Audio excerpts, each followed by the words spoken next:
the daily word is generous. I give with an open heart. I am generous. Keeping my heart open elevates my experience of generosity.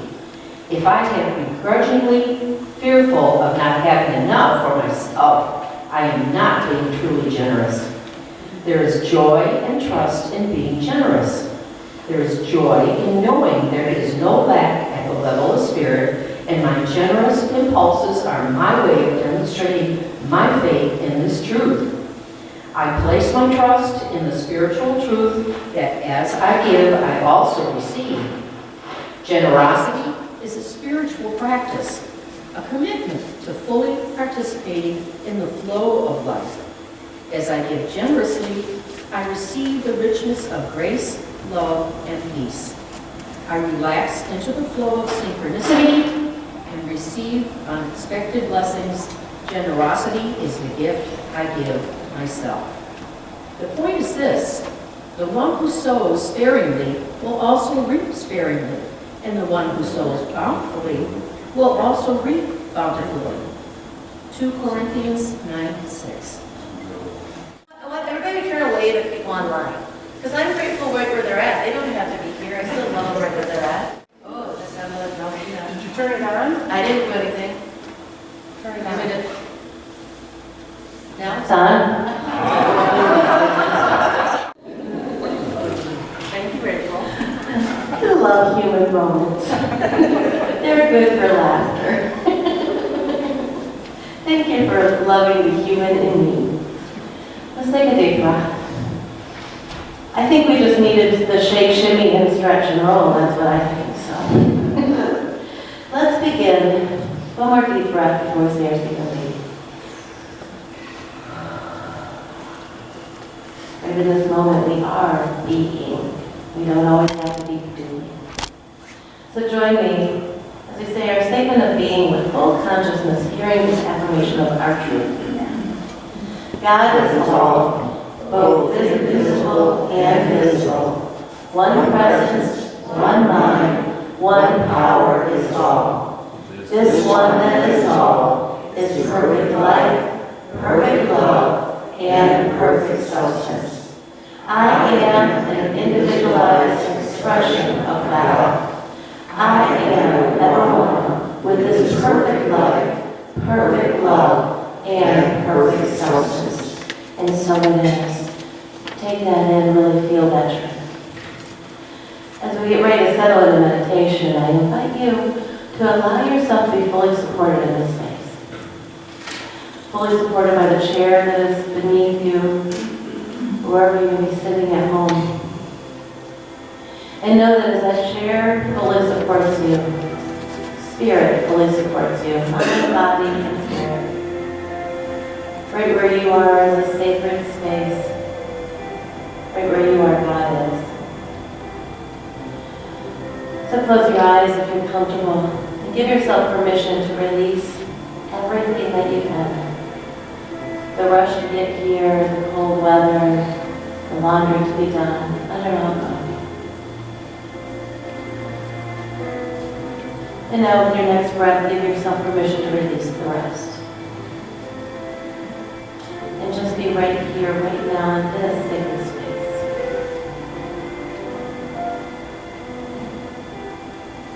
Let's rise to a brand new day in this moment. With the gentle light shining through these windows. And they often seem too early, or not bright enough. We welcome this new day with an open heart, and we prepare to watch it unfold, and we look at the beautiful ways in which it does. This is a quiet, quick moment to come together as a chance to reset and embrace the unlimited possibilities that lie before us. Take a moment in your mind's eye to imagine one great thing you hope happens today. One incredible feeling you hope to feel. And step into it as it's happening right now. Maybe a moment of peace. Maybe a moment where you notice what you're grateful for.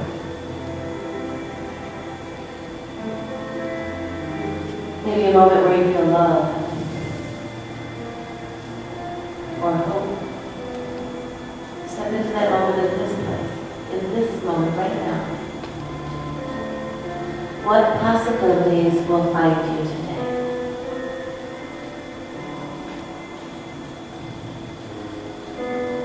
This day is awakening, and so are you, carrying lessons of yesterday, promises of today.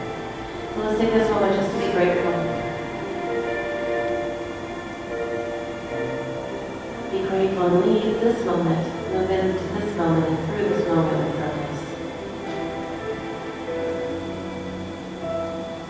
Thank you, God, for the sunrise that reminds us of life's relationship to the world, to the earth around us, reminding us of a chance of renewal every day.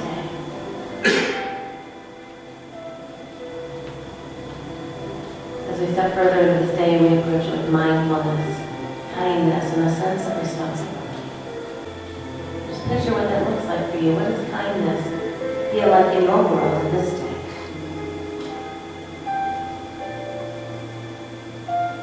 One step at a time. What are you willing for this day? What are you willing to be a part of?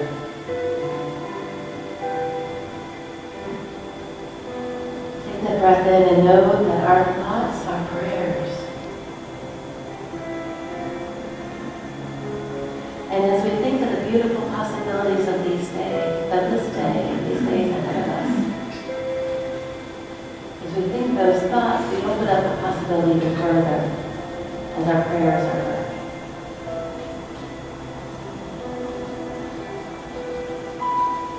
And so with one more deep breath, we bring your attention back to this moment. When you're ready to open your eyes, look around and notice the light shining through the windows. Right there is our first sign of hope. I think Carol is the possibility in this moment. Look at all that light. They're radiant. Bring that in. Bring it on. Yes. What if we all opened ourselves up for our light to shine like that? Wouldn't that be beautiful? So now let's affirm that possibility as we say our meditation. Affirmation.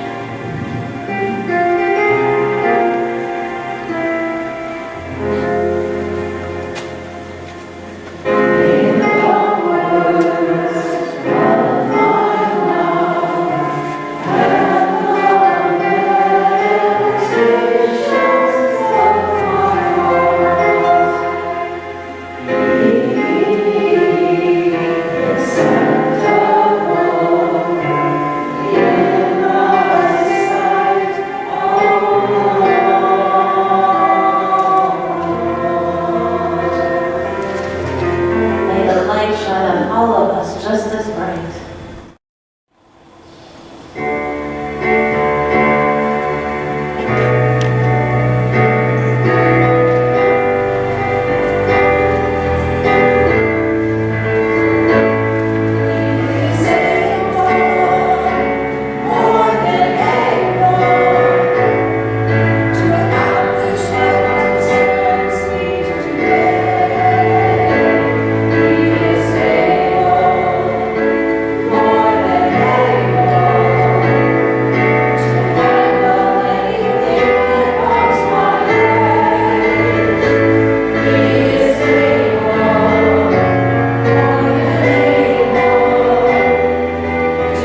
I am able? Is anyone in here able? I am able.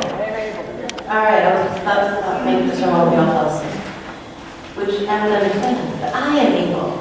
Because remember, God is moving in and through and has us. We are made in the image and likeness.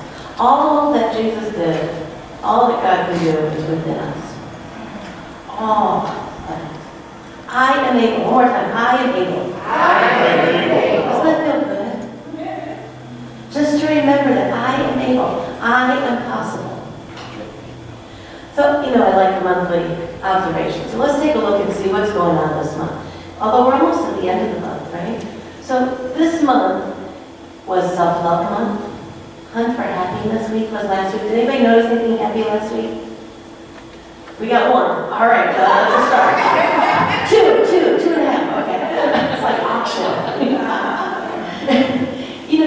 Every day can be Hunt for Happiness Day. Every day can be self-love month. It doesn't have to be every now and then. So I invite you to take a look in your life and notice, what do you notice? Just pay attention. Where mind your mind. Be purposeful with your thoughts, with your words. Have you ever noticed, and of course probably no one in this room, but have you ever known somebody who is really careless with their words or with their actions? I think a lot of teenage boys are a little bit oblivious to like the size of their feet and everything they kick around the set. At least my son was. I'm like, hello, you just stepped on the cat. Oh, cat? But the truth is, we walk through life that way. We walk through life asleep. So I want to invite you today to consider moving forward on purpose. Just consider. Since we're at the end of January, I want to plant a few seeds for February, because I don't think I'm going to see you again until March. I leave in a week for Unity Village, and just keep rolling from there. I know, right? Let's send some warming energy there so the snow melts a little.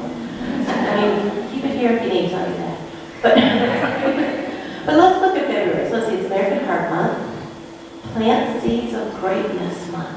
That's what I'm hoping to do today.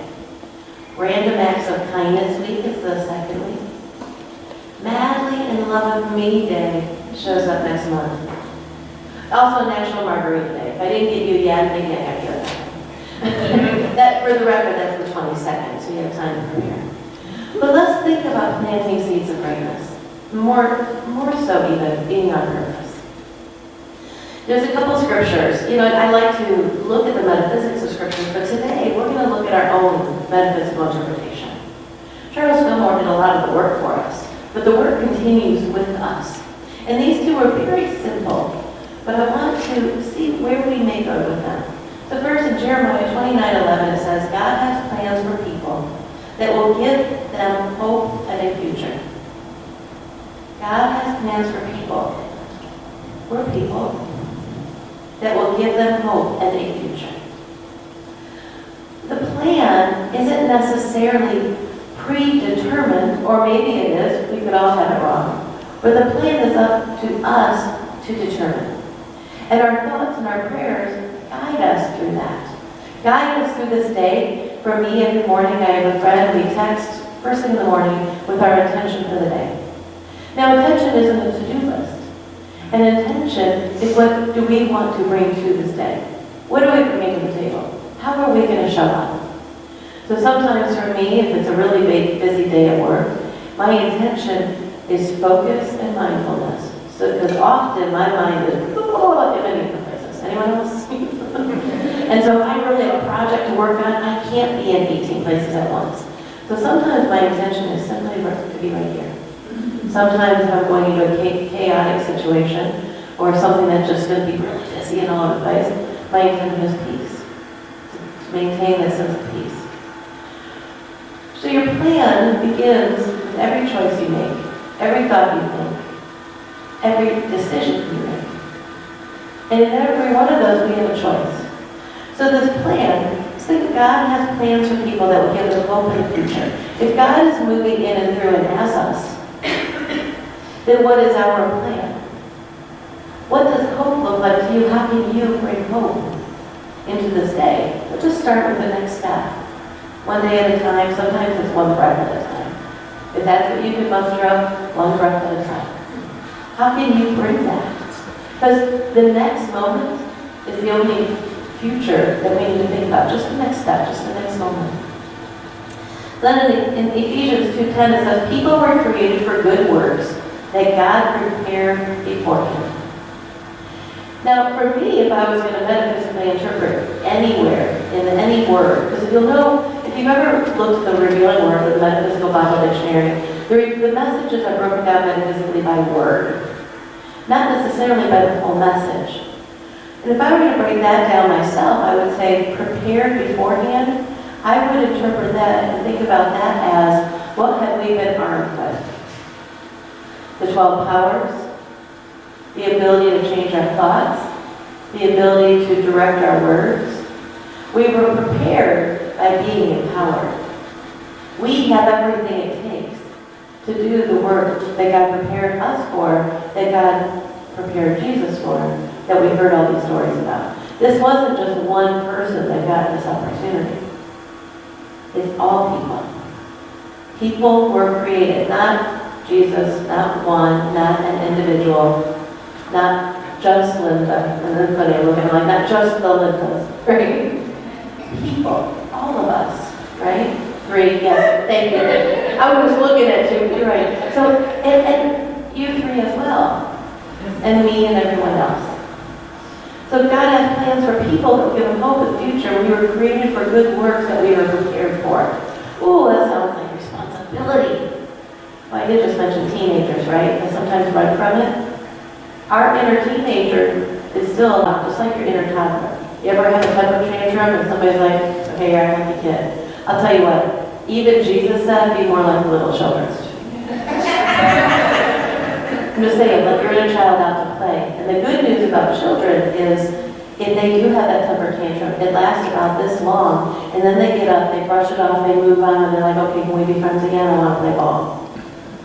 And they move, and yet, how often are we holding on to that grudge, or whatever it was that we had the tantrum about, for hours, weeks, days, years? Anyone? So let's take a moment to see what it might look like for us to be on purpose. Now, it's going to look different for each and every one of us. For one person being on purpose, there's a lot of helpers in the world, but then there's also those that are doing behind the scenes, some that are in front helping nurses and caretakers and all. There's so many different people that fall into that. And then there's those that we don't see that are doing the good work behind the scenes. So how might you be on purpose? I found a great quote by Ernest Wilson, who I'm not sure who that is, other than it is a Unity person. But he talked about attending talks with Charles Fillmore. So I don't have to know who he was. That was a long time ago, right? But I want to read this quote to you. He shared about the teachings of Charles and Myrtle when they would get together. And know that Charles and Myrtle didn't plan to start a religion. They came together as a study group. You go, oh, what did you learn at your church today, Diane? Oh, what did you learn at yours? What does that mean for us? How do we apply that? There wasn't a judgment or a separation of where you brought your message from. They came together to study the metaphysics and the practical application of those teachings. So Ernest said about an experience with them, said Charles Fillmore might begin his talk with a statement we have heard time and time again. We are now in the presence of pure being and immersed in the Holy Spirit of life, love, and wisdom. It sometimes seemed to me that he was listening as much as he was speaking, and a new note would come into his voice. His face would light up with a smile. Denying some error of a human frailty, he would have the characteristic gestures of his hands as if he were soothing on a rough or wrinkled surface. Peace to troubled waters or troubled souls. He said, in order to make such affirmations effective in my own experience, I've sometimes found it helpful to reword them. Clarification, please, I said to my subconscious on one such occasion. I waited, and it came back as, I am in the love of God, and the love of God is in me. What if that's true for all of us? If the love of God is in you, and you are in the love of God, That to me says we are all one, we are all connected. Everything you do, think, say affects everybody in existence. Ooh, think of that one. Did you just have one pop in like, hey, I wasn't even alone when I was fussing about that. Anyone else fuss out loud alone? I have full conversations by myself sometimes. Even the cats look at me like, what are you doing? Well, you can work it out that way. But even then, even if you're alone, what are you expressing? Are you having that, maybe that situation where you didn't speak up, but you knew you needed to tell that person off, so you're driving home and doing it there where no one can hear you? We've all done it. It still has an impact on everybody. That person may not have heard it. Maybe you were so professional, they'll never even know you felt that way. But your energy ripples out. Remember, our thoughts are prayers. So what is playing in the background of your mind on a regular basis? Now, this isn't the time to shit on yourself. Nobody start that. In fact, can we maybe make our resolutions usually fall away by January 19th, so we're good now. That's gone. Everything you set a resolution to, check done. So let's start a new one, because now we're past that failure deadline. Now we can be real this time. Let's set a resolution simply to mind our thoughts and to notice what we're putting out.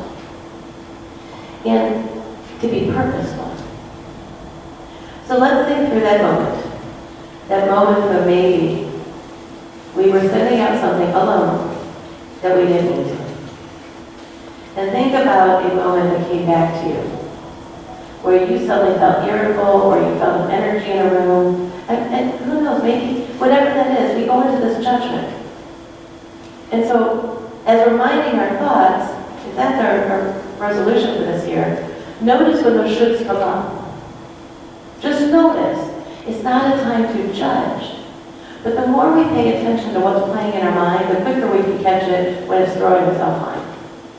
So if we resolve to mind our mind, and those shoulds come up, that's a judgment on yourself.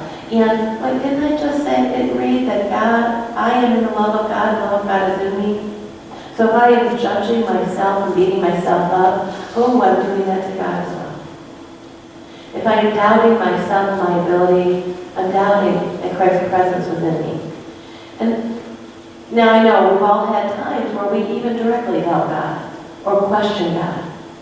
Come on, why would you let this happen? What is going on? And that's okay. Our human mind has the capacity for here, even though our divine self is unlimited. And so there are going to be moments. Don't shit on yourself in those moments either. But in those moments, just notice. And if there comes a thought that isn't on purpose aligned with your intentions, allow it to be released. Just set it aside. You can even out loud, for those of us who have been into talking out loud, go, yeah, I don't agree with that one. And, I mean, all the time. I can't tell you how often something crosses my mind and I'm like, what? Where did that even come from? But that's not the truth. Have you ever told yourself, it's not going to be easy, but I can do it? Well, even release that, because what if it doesn't have to be hard? What old limiting beliefs are playing in the background of your mind? What kind of BS are you believing? Belief system. What are you believing for? What are you believing in? Is it an outside God that we, think punishes and rewards? Or is it the power of the Christ presence within you that empowers you and enables you to do all things? Just think. Just consider for a moment, how can you be on purpose? I would like to read a little something to you here. When we think about purpose, I want to think about unity in our teachings. Think about the powers we talk about, the principles, our thoughts create our reality. Through prayer and meditation, we live this truth. This is a book by my mentor in the stereo school, Reverend Doug Dewar. The book is called Resonance. It is our healing thoughts, words, and actions from a place of love that we truly become free. Healing for the world is not such a daunting task when we start from within. the ripple effect is incredible, and thus begins the shift. This is the great wave that can sweep across the nations that often are so divided. It is love for all that heals us together and bonds us in unity. And before I finish this, let's just look at that for a minute. Love for all. Have you noticed the separation or divide in the world? Anywhere? I mean, have you been awake? And for many of us, we don't have to look outside our own home to notice a divide. And I don't just mean Michigan State. Or, although that too, right? Yesterday I heard from someone about they're doing their basement. And apparently this lady went to Michigan State and her husband went to Ohio State. And so he got clever, right? That's worse than Michigan State. He got clever, and they thought they would paint this like kind of in fun for that theory. So he painted the floor with Michigan State and the walls with Ohio State. I'm like, ooh, let's metaphysically interpret that. What's he saying? Not cool, right? But so wherever we notice, and of course there's some things where it's very obvious where separation exists. But I want you to take a moment to really look inside and see where you have separated yourself from another. And sometimes it's healthy. I'll tell you what, we can have a whole 10-week series on boundaries. I am a strong proponent of boundaries. That's not what I'm talking about in this moment. But just where have you allowed your thoughts, your judgments, your opinions, and we all judge, by the way, don't beat yourself up for that. If I say this is the most beautiful plant ever, I just judged it. If I say that is the ugliest plant ever, we just judge it. So we are all judging all the time. That's human. But look at where you have separated yourself. And sometimes we don't even have the thoughts of, I am better than. It's not always about right or wrong. But yet we do it constantly.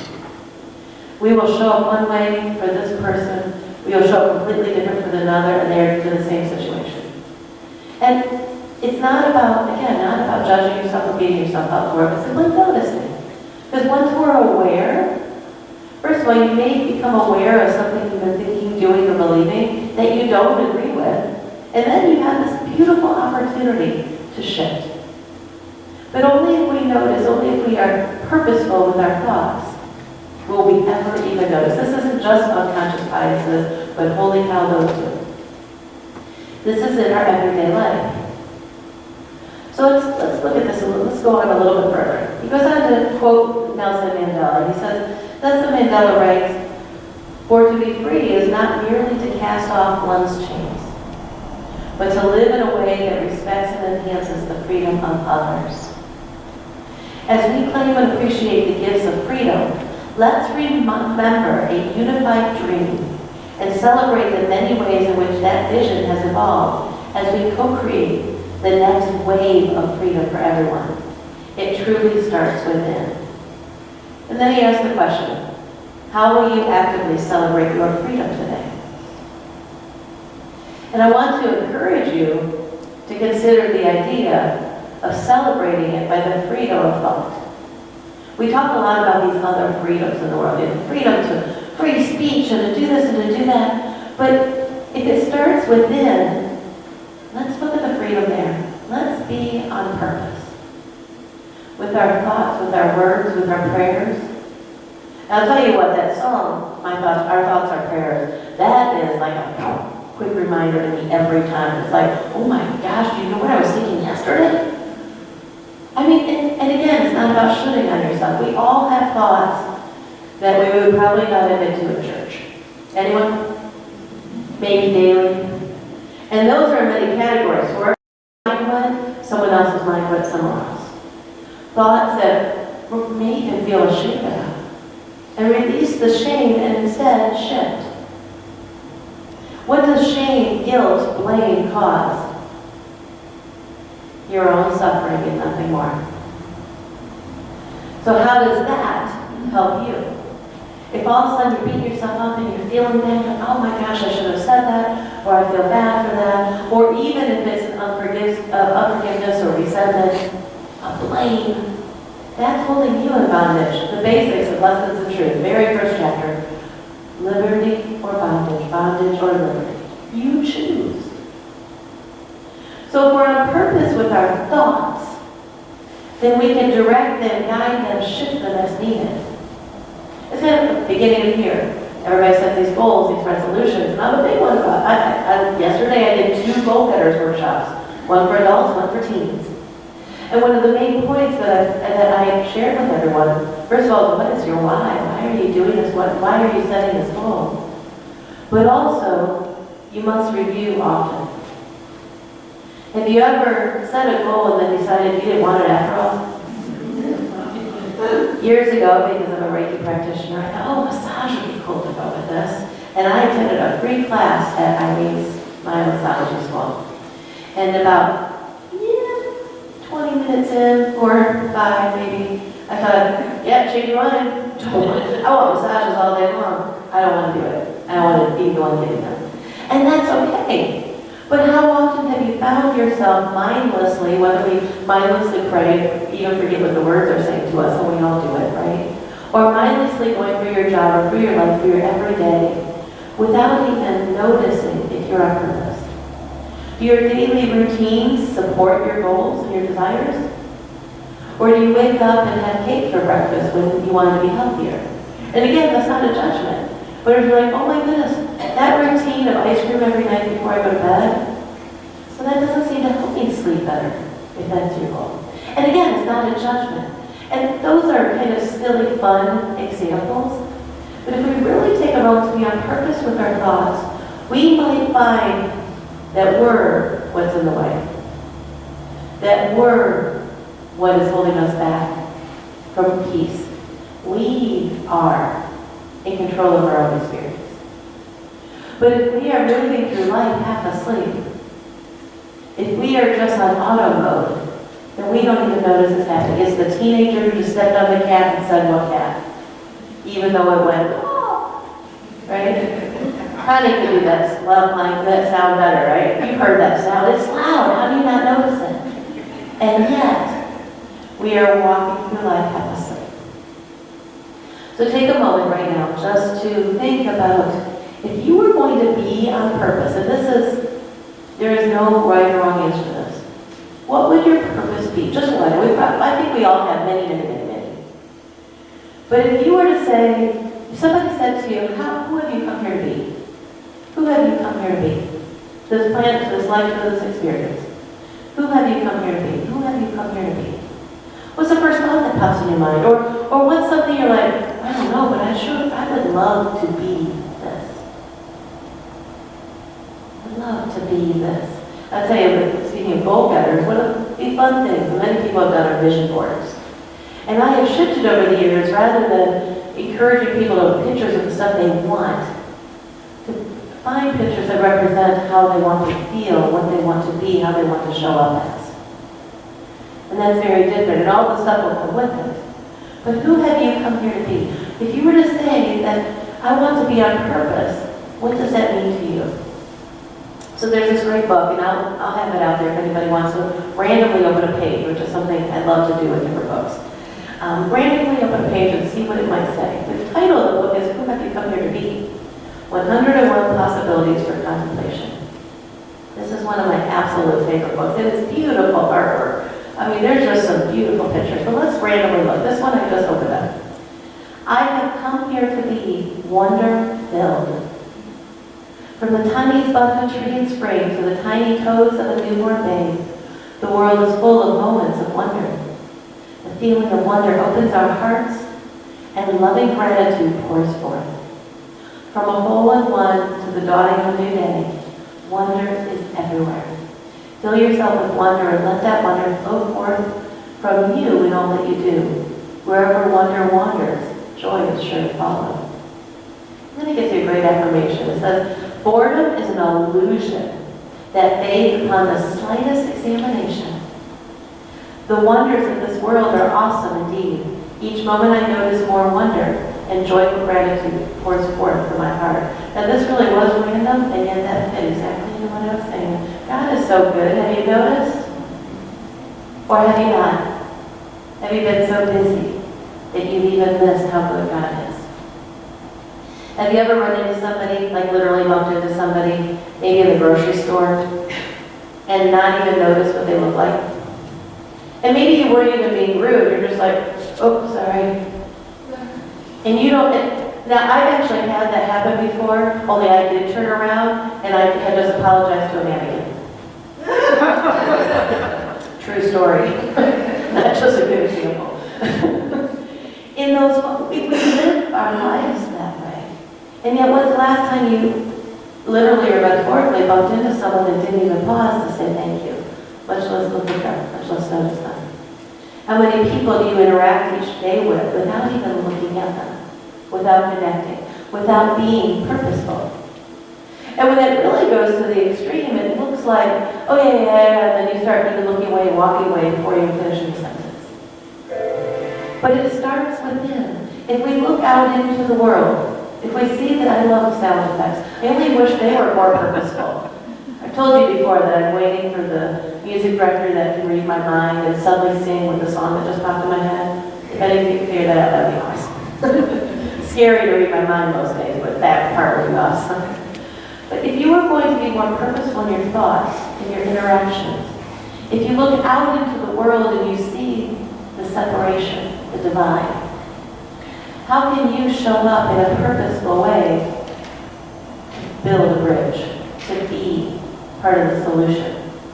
Because when we call our friend to complain, we're contributing to the problem. We're contributing to what's wrong, right?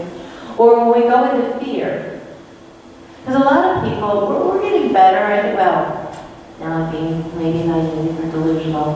I was about to say, we're getting better at not complaining.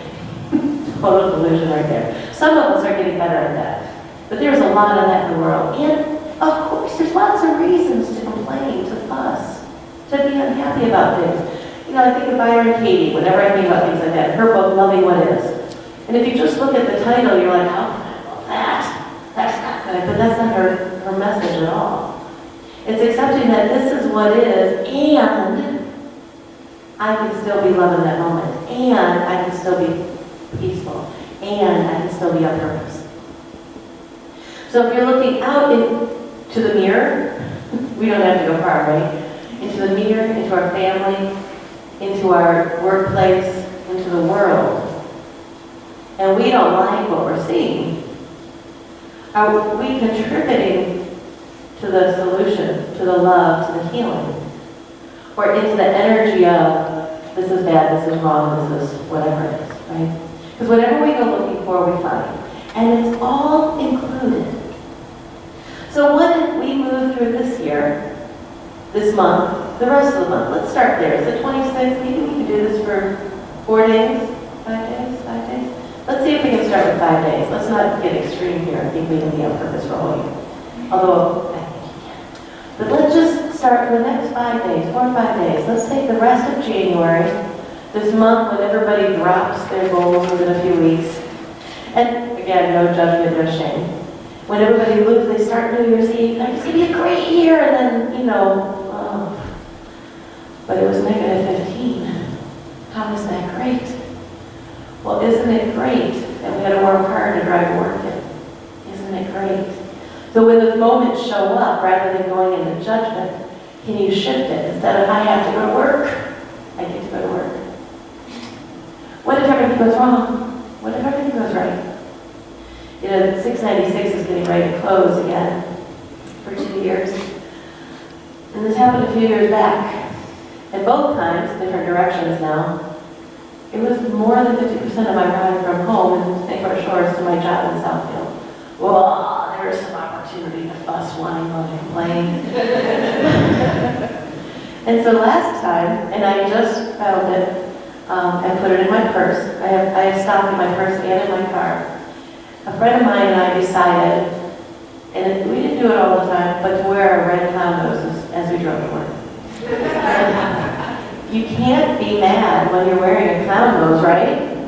It's not possible. And we were going through some hard times at work at that time too, so I took in red noses to the entire leadership team. And most rolled their eyes, and every one of them put it on. And they may still roll their eyes, but you saw the light.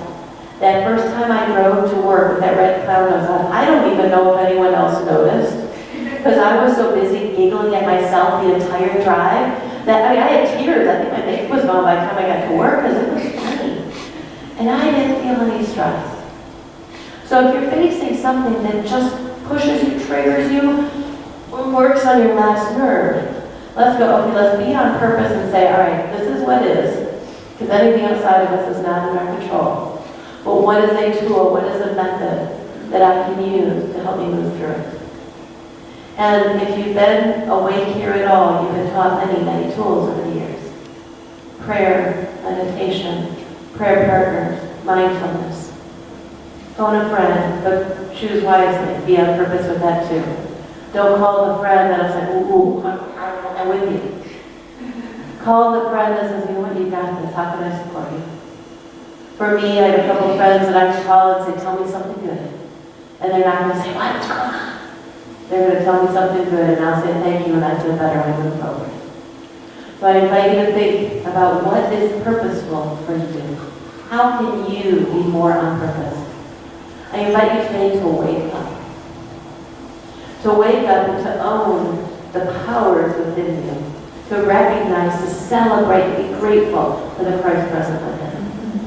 So I want you to affirm one more thing with me, and then I'm going to close us out with one more reading from my beloved Reverend God. Affirm with me. I commit to love. I commit to love. I spread kindness. I spread kindness. I co-create a healthier world. I co-create a healthier world. Let's try that one more time. I commit to love. I commit to love. I spread kindness. I spread. I co-create a healthier world. I co-create a healthier world. My friends, it is possible if we're on purpose, if we are mindful, if we pay attention to our own thoughts, our own words. So I'm going to close with a reading that begins, love never fails. Love in action. That's what you have the opportunity to be. We are all connected, and love is always the answer. It's been a core message to us from the great teachers and mystics. The new commandment from John 13:34, love one another, includes loving yourself too. To celebrate this truth, I begin this day with the song Love is the Answer by Todd Ruffkin, best known by England Band and John Ford Cooley. Light of the world, shine on me. Love is the answer. Shine on all of us. Set us free. Love is the answer. I bet Bobby can sing that one. I just have to feel it. Did you just hear it in your head? Anyone? Light of the world, shine on me. Carol must have been singing this morning. I just had that feeling. This did answer. Did you notice? As you put your sunglasses on. Love is the answer. Shine on us all. Set us free. Love is the answer. Whether the message is over 2,000 years from Jesus, or a Billboard hit from 1979, which kind of feels like 2,000 years ago. Love is still the answer. Take care of you and share love in every thought, word, and action. How will you share love today? How can you be more purposeful in the days ahead? Just pick one little baby microscopic way. Maybe it's starting your day and setting an intention. Who will I be today? Who could I come here to be just in this moment? In the next step, in the next conversation? Who would you like to have come here to be? Because it's up to you. It's always your choice. And I see you, and I know the truth of you. And you are that radiant light. Even what is behind the clouds is always with you. So let's take a deep breath and breathe in that truth. Celebrate it. Feel that sense of gratitude for a reminder of who you are. I know who you are. You are an incredible, powerful child of God. With one more breath, let's take it in as we get ready for the Lord's Prayer.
Let's take that as what we turn on the TVs, this news, instead of some of the other.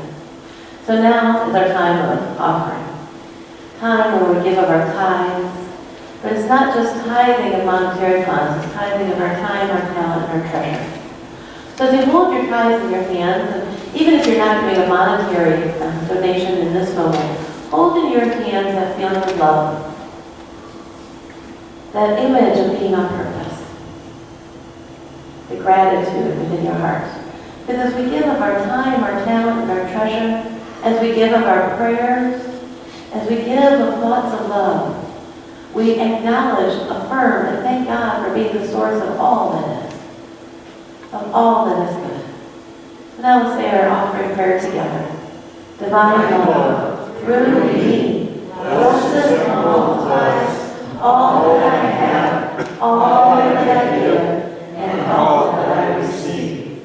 I give joyfully and easily, for the universe is my source, and abundance is my nature. Thank you, God, for this opportunity and this reminder that we can give from our heart to a place of love, that we can bless the world, that we, right here where we are, just our one individual human self, each and every one of us, is just one part of the bigger piece, and as we give, we contribute to the goodness of all, to the wholeness, to the return to memory of wholeness and the healing that ripples out from that. And so it is. Thank you, God.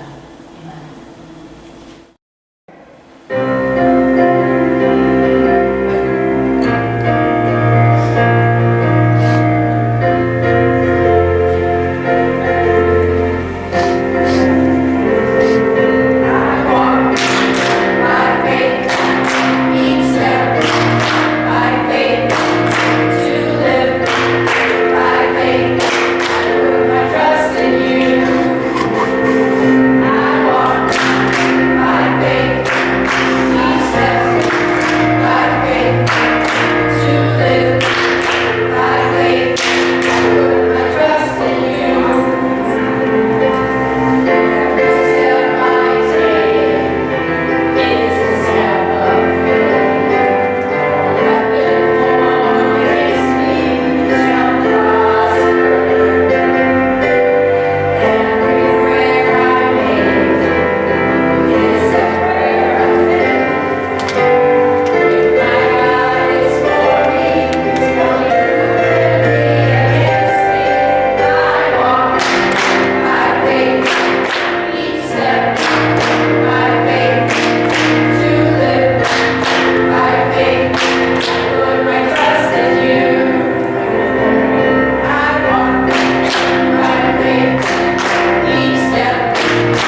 didn't plan to talk about this, but I keep it in my purse.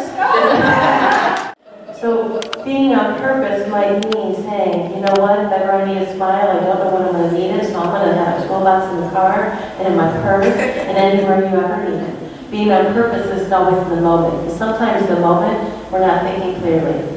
And those are the moments when we need those tools all the more ever. Right? So join me, if you will, with our hand movements. The light of God surrounds us, the love of God enfolds us, the power of God protects us, the presence of God watches over us.